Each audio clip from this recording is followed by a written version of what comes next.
Okay. Gurave Gaurachandraya Radhikaya Tadale Krishnaya Krishna Bhaktaya Tad Bhaktaya Namo Namah. So, from rainy North Carolina, pranam to all of you. And may you be having a blessed celebration of the appearance day of Sri Radha-Ramana. So today we are in part 2 of the two-part series that we started yesterday on Sri Nrsimha Chaturdasi, talking about how love shapes the divine. I mean, different topics we touch upon, but we conclude on this note on devotion somehow carving the form of the Absolute, how God is a byproduct of the affection of his servants, of his devotees. So yesterday during Nrsimha Chaturdasi, we contemplated some different layers of the celebration, different reasons why to celebrate Nrsimha Chaturdasi. We went through different ideas. God wanted to have a good fight, and his servants being willing to do so, and many other things that unfolded as a result of that, concluding in this idea that God's identity is carved by the affection, in this case of Prahlad Maharaj. Prahlad Maharaj having a particular type of bhakti, which made Krishna, his Istadev, to appear in a very unique custom-tailed form to attend his necessity of protection, at the same time attend the necessity of having a good fight with his other devotee, Hiranyakashipu, and at the same time attending the necessity of keeping the promise of his devotee Brahma in place, so having to appear at certain time of the day, killing Hiranyakashipu in a certain way, half human, half man, all this. So this is a very ancient narrative, the one of Nrsimha Chaturdasi. This is described as happening in Satya Yuga some time ago. Not to say a few millions of years ago, let's put it some time ago. And some people may say, okay, nice story. Okay, God is carved by the love of his devotees. But that's an ancient story. Who knows if that happened? I mean, half man, half lion sounds a little bit strange. Do you have some more concrete contemporary narrative that? Are you okay? A little bit. Do you have any more contemporary narrative that may prove the same principle, that God is carved by the affection of his devotees? No, because now it's good to bring the story Nrsimhadev, and of course we believe that's a fact. It's not just a nice story. But for the more skeptical ones who beg for scientifically proved evidence, we can bring one. And that's the story of Sri Radha-Ramana, which is not just a story, but it's a very undeniable fact. No? For those who do not know Sri Radha-Ramana, it's one of the main deities, if not the main deity in Vrindavan, considered to be Swayam Prakash or self-manifest, as we will tell in a few minutes, out of the Shalagram Shila, out of a particular sacred rock, similar to the rock pillar from which Nrsimhadev came. Now we have Radha-Raman coming for that. So today we are celebrating that. Yesterday we celebrated the Avirbhav of Nrsimhadev out of the rock pillar. Today we are celebrating the Avirbhav of Radha-Raman out of a rock, not pillar, but some form of rock, so to say. Trying in response to the love of his devotee, in this case, Gopala Bhatta Goswami. We will go through the story in a few minutes. And yesterday also, I like to frame my discussion based on one line from the Chaitanya Charitamrita. Maybe you recall that we shared, that says, whenever Bhagavan performs one action, he fulfills many purposes simultaneously, right? So he does one thing, but many things are going on. As yesterday, we tried to show that how that appearance of Nrsimhadev included so many other things going on at the same time. So today also I like to craft the presentation on the basis on another line from Chaitanya Charitamrita, which is a beautiful verse by Krishnadas Kaviraj Goswami. He says that basically God has no other business but to fulfill the desires of his devotees. Basically like that. Whatever the devotee asks, Krishna makes that come true. Why? The question may be, because he sees the fulfillment of his servant's wish as his only duty. If you want to ask him, if someday we will be interviewing God, so what's your job? We know already what he will answer, right? My job is to fulfill the wishes of my servants. I have nothing else to do. So it's interesting, because we as servants, we are thinking, okay, our duty is to fulfill the wishes of God, but God, in a reciprocal way, thinking my only duty is to fulfill the wishes of my servants. So the roles not revert, but reciprocate with one another. No, there are these various prayers in scriptures when a devotee is offering certain words to God, but also in other sections you find those same words offered by God to the devotee. So at one point it's like, who is God and who is the devotee, right? Because at the end of the day, our tradition will say God is a devotee of his devotee. How we define that? Say the Bhagavatam, Bhagavan Bhakta Bhaktimam. We use the word Bhagavan to refer to God, to he who has all these opulences, and we may get a very big idea about him. All power, all beauty, all renunciation, all fame, all everything, Bhagavan Ki Jai. And then Sukadev Goswami and Srimad Bhagavatam say Bhagavan Bhakta Bhaktimam. Bhakta means his devotee, and Bhaktimam, he who is the devotee of his devotee. That's Bhagavan. So, which again sounds like a counterintuitive definition of Bhagavan. The God, the big one, is the servant of his servant. But we have to discover the greatness in that. No, it's not like, oh, he's the servant of his servant. That's it. That's who God is. That's his job, just to fulfill the wishes of his. But that's the greatest things. So that's why Krishnadas Kaviraj Goswami here is saying that. God has no other duty but to fulfill the wish of his devotee, and vice versa. Both are serving love. So this story of today of Radha-Ramana comes to confirm this fact, as we will see. By the wish, by the loving desire. Of course, the wish that Gopala Bhatta Goswami has is not a separate wish. So that's an interesting thing. Okay, God lives to fulfill the desires of his servants, but the servants never wish something for themselves separately, right? So as we will see, Gopala Bhatta Goswami wished to love God in a certain way and to serve him in a certain way, and Krishna true. So it's all in the context of love. It's never in any provincial separatistic way. So again, Nrsimhadev, let's not lose sight of the overflow from one celebration to the other. Yesterday, Nrsimhadev is appearing from this rock pillar. Today, Sri Radha-Ramana appears from a rock as a Shalagram Sila. So they are the real rock stars for us, right? We could use that terminology more contemporarily. Right? So again, and they ever emerged, both Nrsimhadev and today Radha-Ramana, they are not emerging out of dry ritual, out of performative tradition, but bhakti, out of the heart of his servants, in a very unprecedented way, in forms that were not expected, never seen before.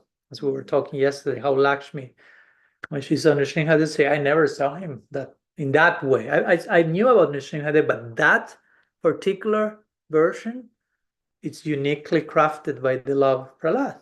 Never seen him before.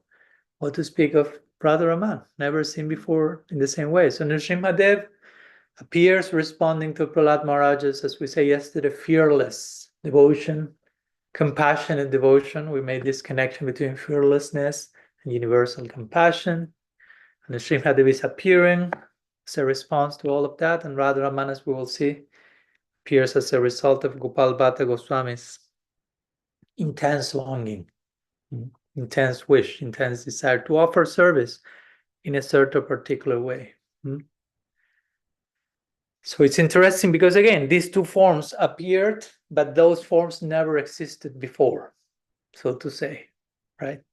Nrsimhadev existed, but not that unique carving of Nrsimhadev. Krishna existed, but as Radha-Raman in that particular way never existed before. So it's a further becoming of the eternal divine.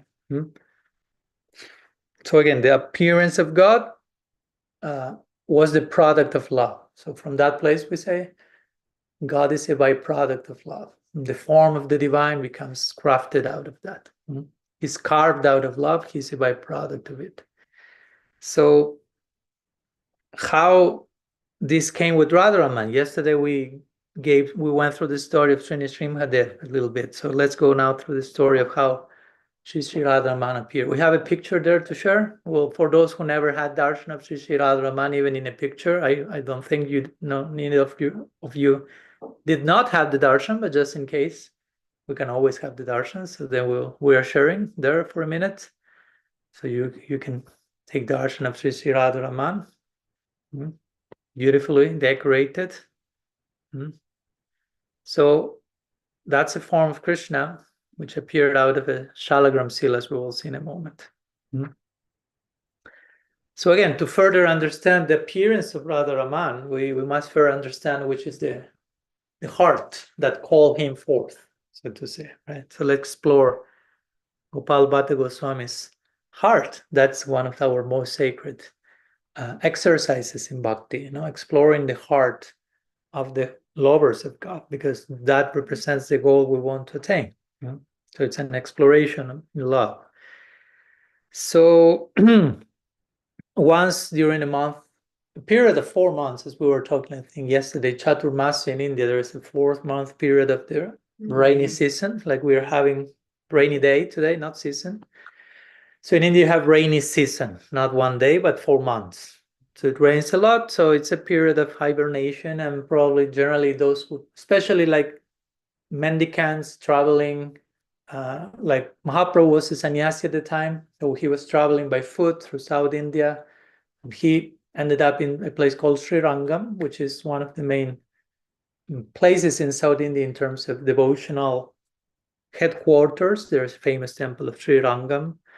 So he stopped there for Chaturmasya for 4 months. He stayed in one single place, as the tradition described, and he stayed in the house of Venkatavata. And so Venkatavata will be the father of Gopala Bhatta Goswami, just to keep the genealogical tree.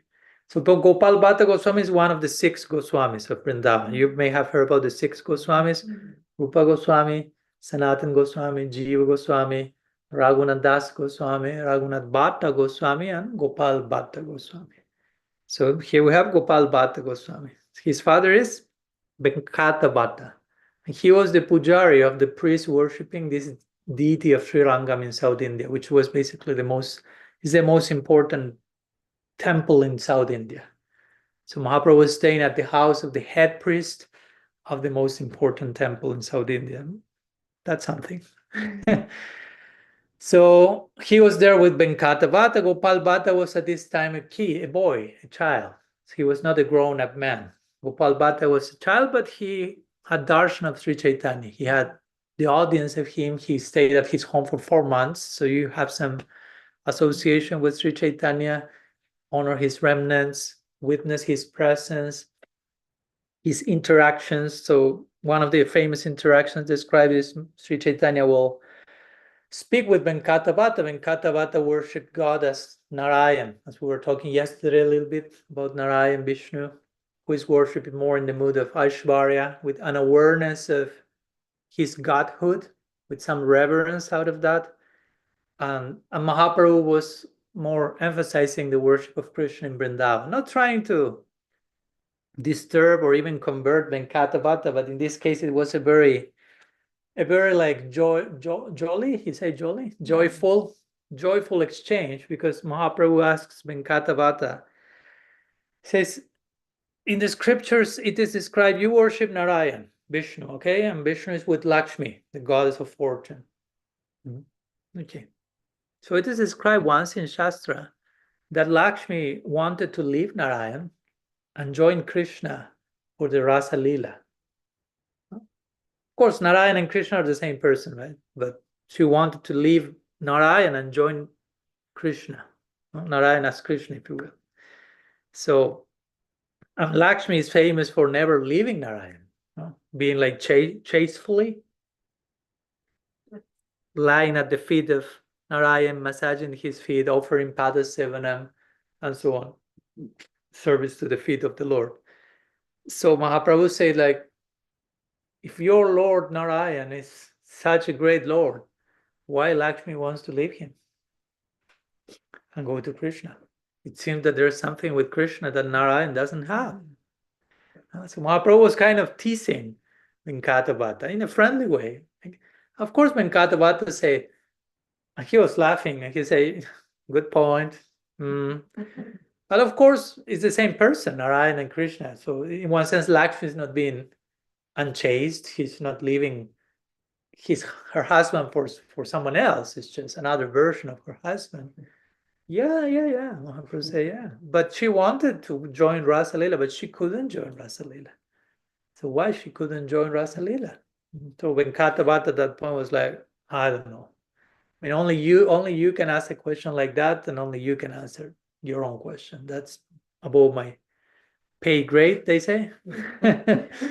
So Sri Chaitanya explained how Lakshmi left Narayan, tried to join the Rasa Lila of Krishna in Vrindavan, but she came as Lakshmi, like royal empress, into the uncivilized tribe of villagers of Vrindavan, and she wanted to join, and some of the gopis find her and say, Lakshmi, what are you doing here?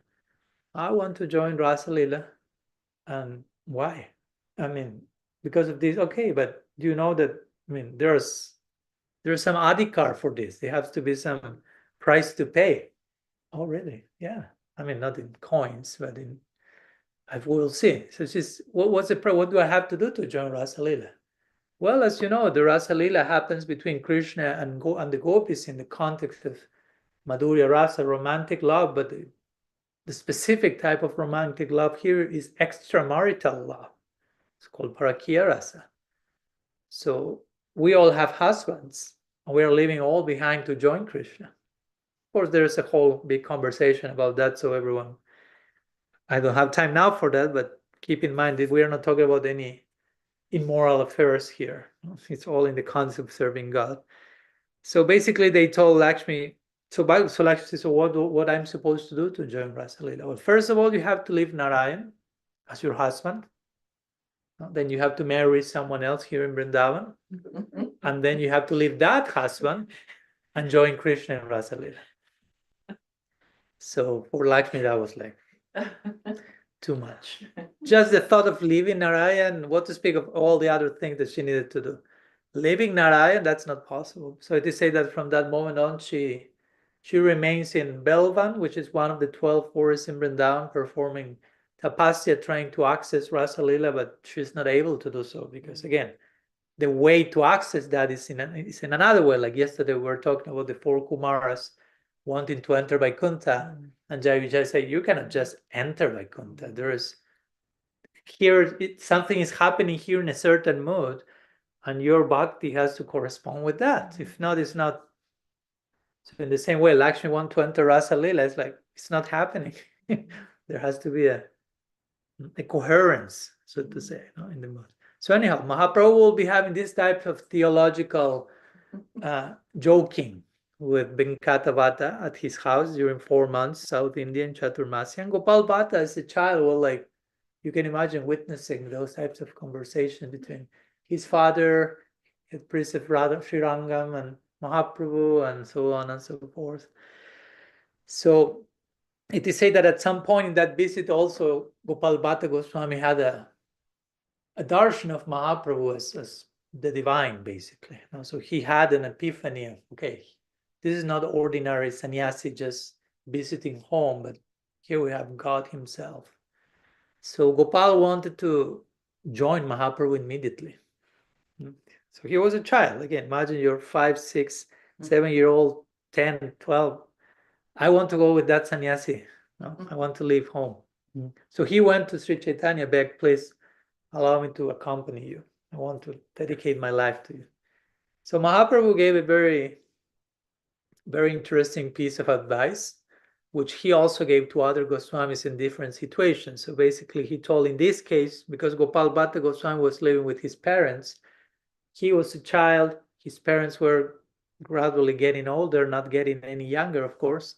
So he says, please first serve your parents. Like accompany them, attend them till they pass, and then you will join Rupa Goswami and Sanatana Goswami in Vrindavan, and I will meet you there. That's interesting, right? So Chaitanya didn't say, oh yeah, leave your family and join the ashram. Right? Come with me, this is the traveling sannyasi, I'm just collecting entourage. So your family doesn't matter. Come with me. Don't care for that. That's Maya. Come with me, this is transcendental. That was not Mahaprabhu's advice. Similar, Raghunath Das Goswami, at one point, not Gopal Bhatta, Raghunath Das Goswami, he was born in a multi-millionaire family. He met Mahaprabhu, he was married, he had a family, he wanted just to leave everything behind and run after Mahaprabhu. Mahaprabhu said, don't be crazy. And stay at home. And eventually, Krishna, the arrangement will be made.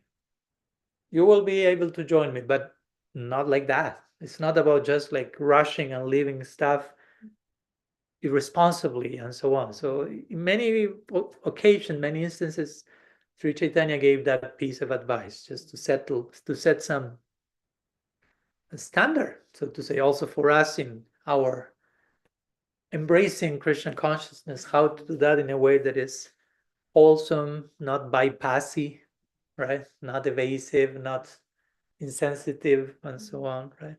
So anyhow, Gopala Bhatta Goswami followed Mahaprabhu's instructions. He stayed during some time in South India, and eventually, when the moment was proper, he was able to travel from South India to Vrindavan, which is a long trip from South India basically to North India.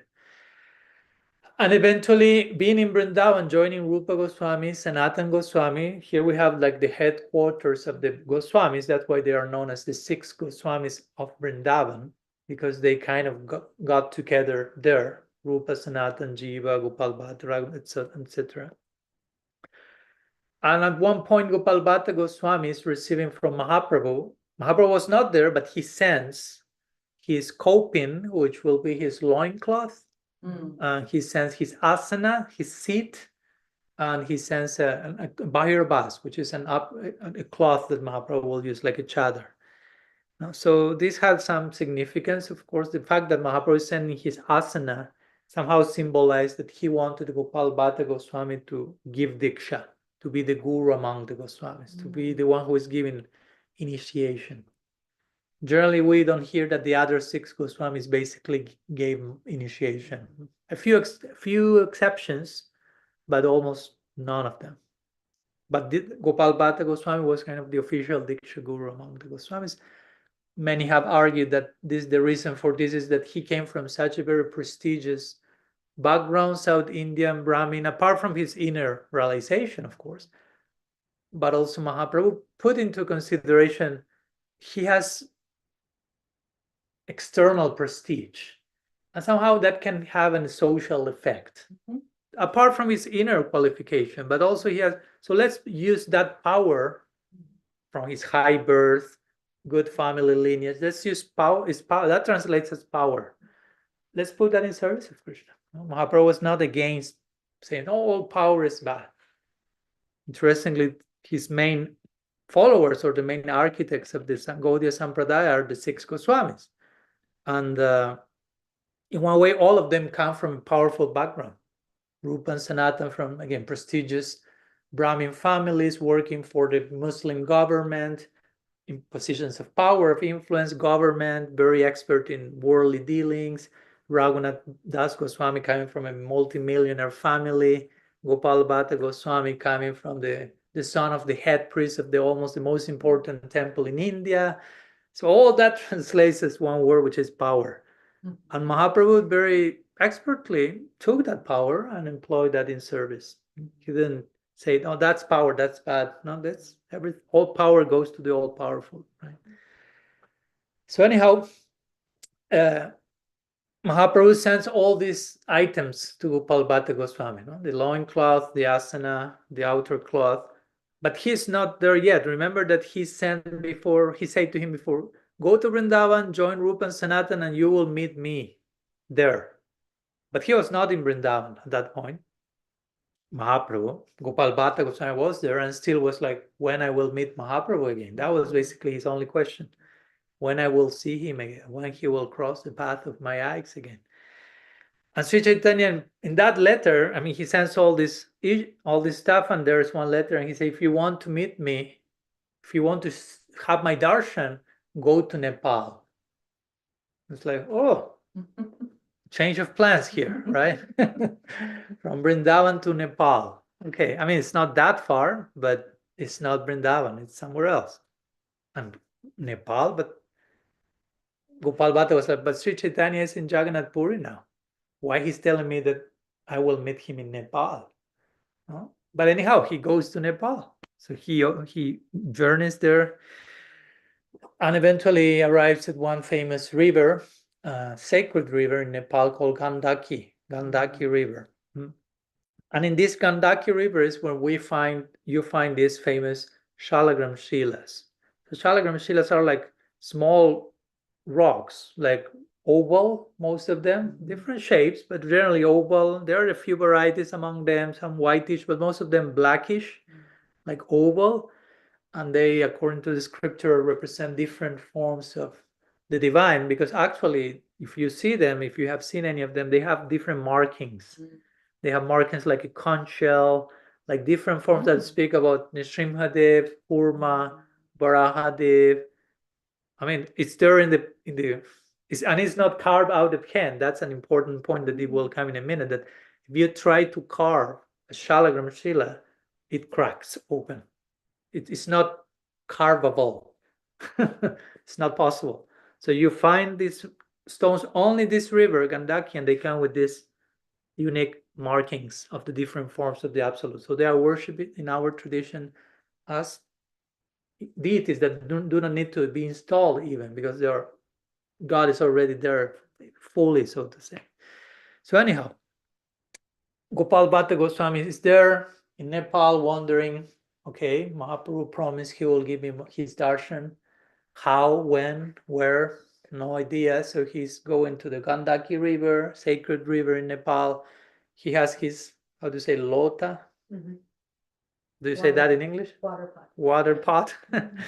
So he puts it in the Gandaki River to take some water for his daily affairs, so to say. And when he puts the water pot in the river, he finds that there are 12 Shalagram Shilas inside. 12 of these rocks that are in the river, which generally are not just like so easily that you put a water pot, you have 12. But there were 12. So it's like, so he puts them back in the river. His intention was not let me get some Shalagram Shila. It was let me get some water to have a bath and drink and so on. So again, he does it the same 12 Shalagram Shilas again. He puts them back. How they say in English, third is the charm. Okay, one more time. Third time, the 12 Shalagram Shilas there. So he takes it as, okay, they want to come with me, so to say. They want to be worshipped by me. Although in Gopal Bhatta Goswami's mind was, if he will worship a deity of Krishna, will be more a deity with the form like Krishna, like we were seeing here, not so much like the Shalagram, but with all respect, of course, but that was his preference. So he took those 12 Shalagram Shilas and returned to Vrindavan, and still wondering, because remember, Mahaprabhu said, you have my darshan in Nepal. And it's like, I had no darshan in Nepal. I'm just having my 12 Shalagram Shilas, but I'm not. I mean, yes, there are manifestations of Bhagavan, but how much of a stretch can I make to say this is the darshan of Sri Chaitanya, right? So the promise of darshan was kind of unfulfilled in Gopal Bhatta Goswami's heart. So, and then sometime after that, what to speak, Mahaprabhu leaves this world, leaves his pastime. He left this world. He passes away, though we don't use that expression when we speak about God. So that was like heartbreaking moment for Gopal Bhatta Goswami. Not only for the very fact that Mahaprabhu passed, but the promise of meeting with him was no longer available, apparently, because Mahaprabhu said, I will meet you, I will give you my darshan. That didn't happen apparently in Nepal. And now he left this planet. So Gopal Bhatta Goswami was very much, how do you say in English, disrocked? Okay, yeah. No? So there was not second meeting. He only met Mahaprabhu once when he was a child. Now you have here this adult man, decades had passed. He haven't met Mahaprabhu again. But this promise that he received when he was a child, he still remembered that promise. He somehow stayed at home, took care of his parents, went to Vrindavan, all that in big part to meet him again. He promised that, he sent him to Nepal. All these things happened. Now he passed. So Gopal Bhatta Goswami was in deep state of lamentation. So during those days, actually that happened during the days like this ones in this part of the year. So a day before this one, a day like yesterday, which was Narasimha Chaturdasi, Gopal Bhatta Goswami was in Vrindavan. He had his 12 salagram silas. He will carry them in a basket because he was a Goswami, a Babaji. He didn't have any renouncement. He didn't have any. He traveled here and there, so he didn't have a big temple and altar. He will carry his shilas in a basket. He was in deep state of lamentation because of Mahaprabhu's passing, because of his not having his darshan, and he was lamenting very deeply, and it happened to be the day of Narasimha Chaturdasi, yesterday. So Gopal Bhatta Goswami was deeply immersed in the celebration in terms of appreciating the bhakti of Prahlad Maharaj. And in deep humility, Gopal Bhatta Goswami was thinking, due to the bhakti of Prahlad Maharaj, Krishna appeared to him from a pillar of rock. But I have no bhakti, he said. And that's why Mahaprabhu has not appeared. No, it's not his fault. He's not putting fault Mahaprabhu. It's just he understands God appears out of bhakti. So if he hasn't appeared so far, it means I have no bhakti. No, I have no devotion. So he started to cry profusely and lament, like I have no bhakti, I'm not having the darshan, and contrasting that with Prahlad Maharaj's love and how Nrsimhadev appeared in full splendor and gave darshan, and so many things happened. So see, he somehow went to sleep that night with that, in that mood, crying and lamenting and so on. So the next day, a day like today, in the morning he wakes up and he sees at the distance where the basket was there with the 12 shilas, the basket had some type of top lid, and the lid was kind of like moved, so opened. So he was like, maybe a raccoon came. Internal joke here, we have some raccoons in the area. Maybe a snake, that's the most local example over there, even more scary. Maybe a snake came and he's inside. So he went like with a stick, like looking at the basket to see what's there. Fearing like, okay, I will have my 12 silas plus a snake, right? But he didn't find a 12 silas plus a snake. He found 11 silas, and the 12th sila had became transformed into Radha-Ramana, into the deity that we shown a few minutes ago, right? A fully formed deity, with feet, face, torso, teeth. If you see close pictures of Radha-Ramana, even the teeth are there. And remember, I told you, you cannot carve a Shila. What to speak of carving it to that utmost detail. And many scientists have gone to the Radha-Ramana temple nowadays in Vrindavan, trying to understand how that's possible and trying to make analysis. Of course, they cannot take the deity and take it to a laboratory or something, but there's no explanation on that level. So that was Radha-Ramana.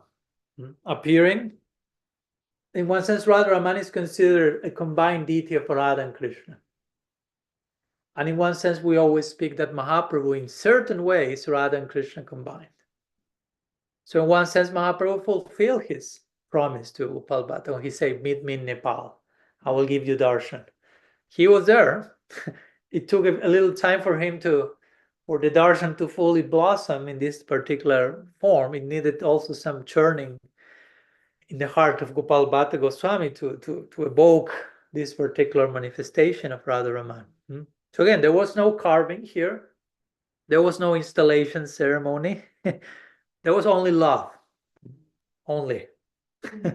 Love. And Gopal Bhatta's love had carved the Lord to appear in that particular way. Sometimes we call it Pran Pratishta, this ceremony of installation of the deity. In this case, Gopal Bhatta's longing was the Prana Pratishta. He longed for God to come to manifest, and he couldn't resist. Remember what we say today. He has no other business than to fulfill the desires of his devoted. He's a servant of his servants. So that's how Mahaprabhu reappeared to him. We say Mahaprabhu Sri Chaitanya, Radha Krishna Nayanya. Sri Chaitanya is a combined form of Radha and Krishna. In a certain way, again. We already talked on the day of Gadadhar Pandit how in a certain way Mahaprabhu is Krishna tasting Radha, but there is some form of combination of Radha and Krishna. So Radha-Ramana in one sense is not different from Sri Chaitanya. And in that form, Sri Chaitanya is fulfilling his promise to Gopala Bhatta Goswami that he say, I'll meet you again in Nepal. You didn't notice me at that time in Nepal.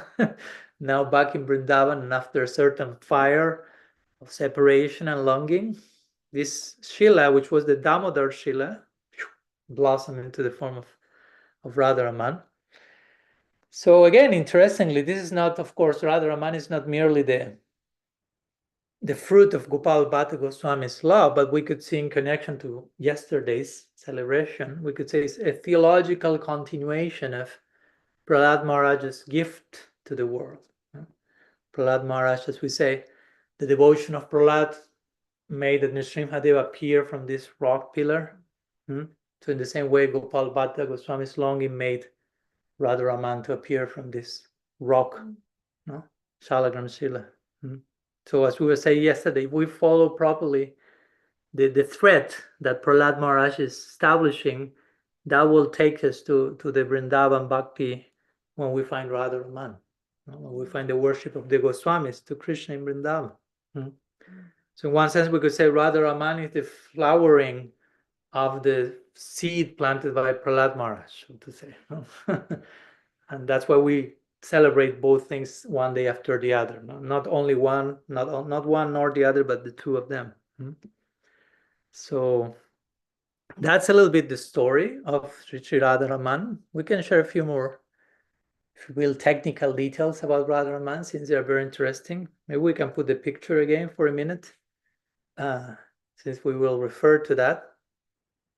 You can then show the screen so they can see the picture somehow. That's fine. So there we have Radha-Ramanji. Beautiful darshan. This is the size approx, not so big. I need to say that Radha-Ramana, many Vaishnavas will say Radha-Ramana is the main deity of Vrindavan. At one point, Bhaktisiddhanta Saraswati Thakur was, because of his, denouncing of certain deviations in the Gaudiya lineage, at one point, Bhaktisiddhanta Saraswati Thakur was denied the entrance of all the Vrindavan temples. That's intense. And the only temple that opened the doors to him was Radha-Ramana. And he said to his disciples, even we cannot go to any other temple in Vrindavan, but we can go to Radha-Ramana. That's equal to having darshan of all the deities of Vrindavan. All the deities are there. In Bhakti Ratnakar, which is a famous scripture in our tradition, it says that the face of Radha-Ramana resembles Govinda Dev, which is another main deity of Vrindavan. The chest mirrors that of Gopinath, and the feet that of Madan Mohan. Sometimes you hear that three main deities in Vrindavan are Madan Mohan, Govinda, and Gopinath, which represent Sambandha, Videya, and Prayojan. I don't want to complicate you with many concepts. And Radha-Ramana includes the best of each one of them. So it's a convergence of the main deities of Vrindavan. And it's interesting that Radha-Ramana never left Vrindavan. In other words, because most of the original deities installed by the Goswamis, again, Radha Damodar, Radha Govinda, Radha Madan Mohan, and so on, due to Muslim invasions at the time, they have to be taken out of Vrindavan. Most of them are now in Jaipur, or in Karoli, Madan Mohan, not in Vrindavan. They were taken out. But some or other Radha-Raman, probably due to its size, was more hideable, hideable. You could hide it easily. So Radha-Raman never left Vrindavan. It's one almost, along with Brinda Devi, which is another ancient deity you find in Vrindavan. I think these are the only two deities that were never taken out of Vrindavan. So that's something also very, very interesting. And the worship of Radha-Raman is very interesting as well. I mean, it's one of the main temples in Vrindavan, I would say, the most visited ones, more traditional ones. But it blends a mixture of styles, because in one sense, the style of worship is very much related to Gopala Bhatta Goswami. And remember, he was the son of Venkata Bhatta, who was the head priest of Sri Rangam in South India. So South India is very famous for deity worship, and very elaborate, very ritualistic, very detailed. So part of that standard came to how Radha-Raman is worshipped. But at the same time, we are not in South India, we're in Vrindavan. So many elements from Braj, the way of worship in Vrindavan, or the way of love of Braj, is included in the worship of Radha-Raman. And also there are many elements that somehow resemble, especially the prasad, how they cook prasad, resembles how they offer prasad to Jagannath in Puri. So there's a very interesting blend of cultures and also an influences offered to Radha-Raman, even how he's dressed, maybe in this picture. Yeah, here we see a little bit more traditional dress, so to say. But sometimes in other cases, we will see that. I remember last year I was visiting Sri Radha Goswami. He's one of the Goswamis of Radha-Raman, because Radha-Raman is worshipped by families that come from descendants from disciples of Gopala Bhatta Goswami.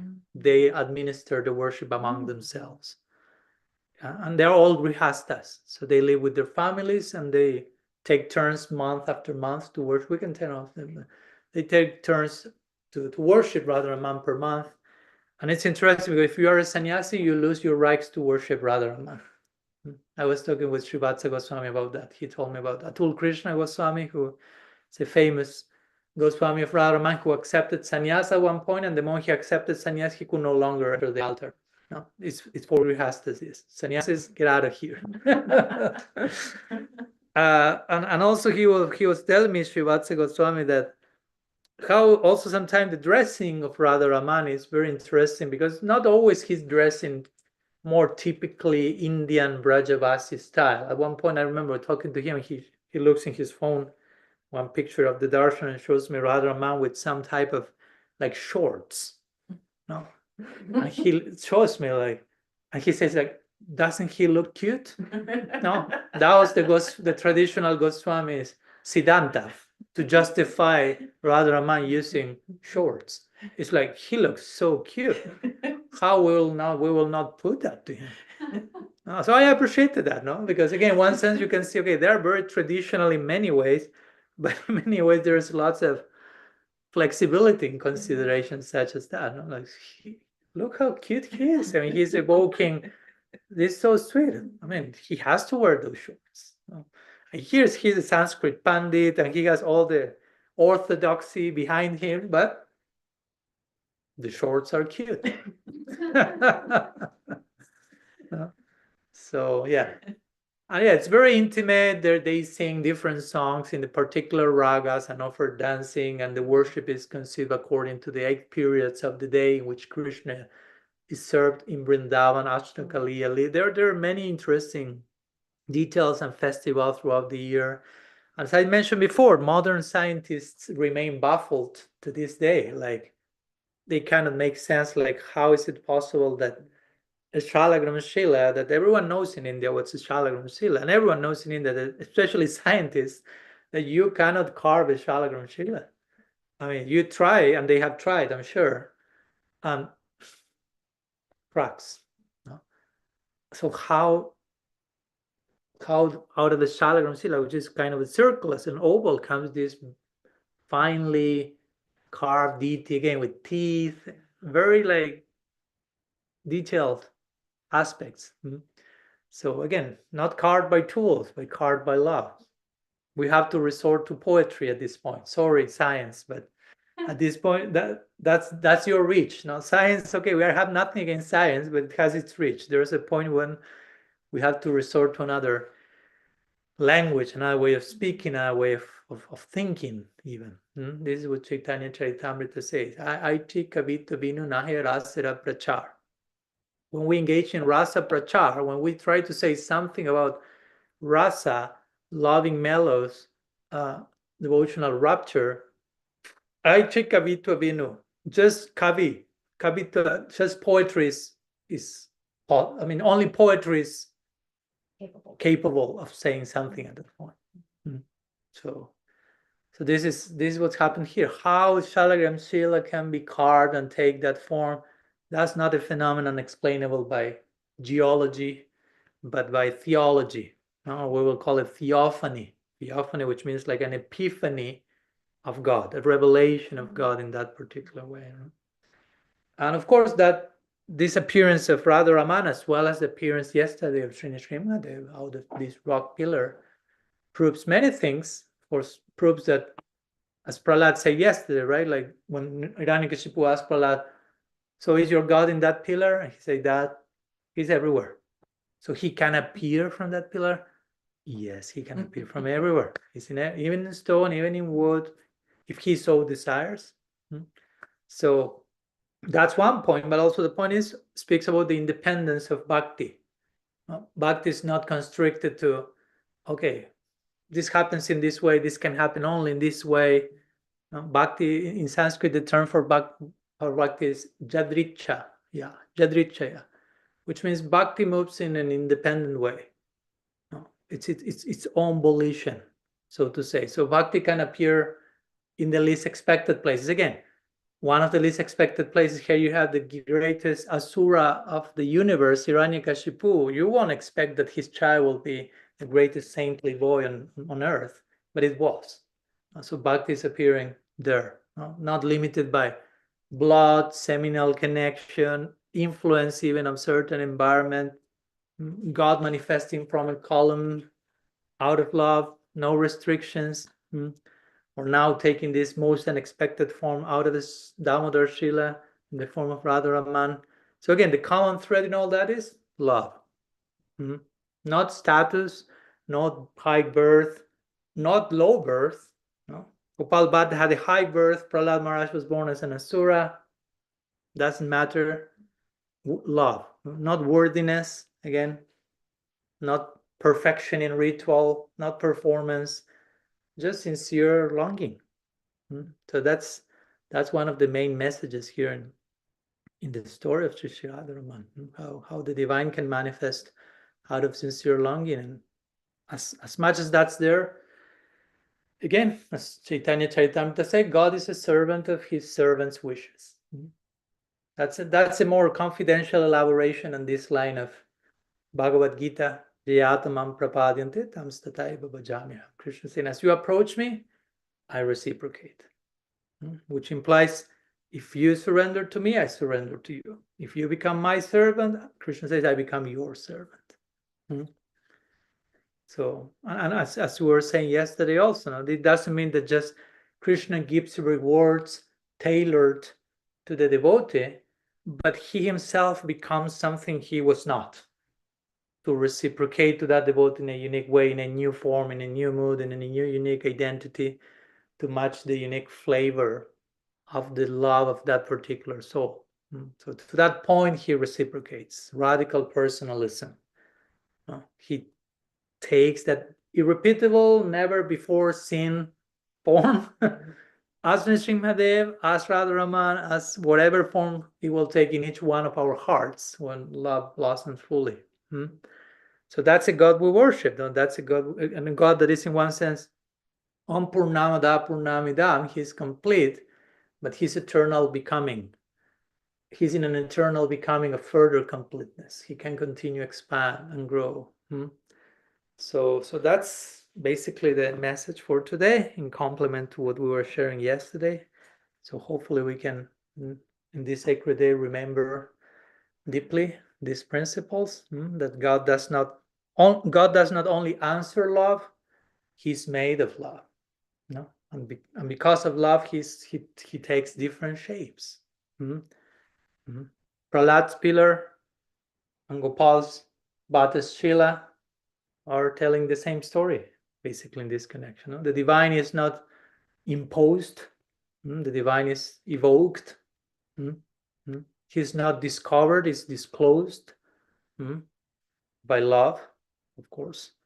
So let our lives be such pillars, let our heart be such stones, and let the stone of our heart be cracked open by the strength of love. And from that stone, a particular uniquely crafted carved form of Bhagavan will manifest as the deity that will be installed in our heart, and let love carve God into our very being, so to say, and vice versa. And so that's the message that we want to share today, in complement to some reflections we had yesterday, trying to honor the appearance day of Sri Radha-Ramana today, Sri Bhagavan yesterday. I hope the thread is clear, the connection between the two is not casual, in how love shapes the divine, how bhakti is carving a particular form of the sweet absolute, and that's an invitation extended to us to cultivate a very unique,